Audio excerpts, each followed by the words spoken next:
Často sa deje, že si ženy myslia, pretože sa to dneska veľmi preferujeme, buďme vo flow a plynime a nechajme, nech sa veci dejú, ale ženská energia je tiež o tom, že si stanovíme svoje hranice, svoj systém a svoj plán svojím spôsobom, pretože keď si ho nestavíme my, tak ho nastaví niekto iný a je to vlastne nesebaláska, že dovolíme iným, aby nám oni stanovili, ako to v živote chceme mať.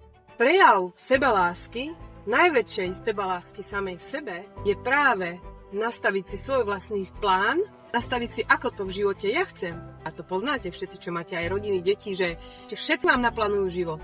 Samozrejme, že to má byť vo flow a radosti a užívaní si. Vo všetkom musí byť rovnováha, musí tam byť radosť, dovoliť tým zázrakom, nech sa dejú byť teraz. Potrebujeme zobrať tú odvahu, vykročiť k tomu, ako my to chceme mať a stanoviť si to a doma proste povedať, tak toto bude. A keď si to poviete, tak to tak proste bude. Ale keď necháme, aby všetci nami zametali, tak čo sa stane? Presne, vrátime sa do práce, budeme držať hubu a krok a robiť to, čo nám povedia oni, aby sme mali z čoho žiť. Držím vám všetkým palce.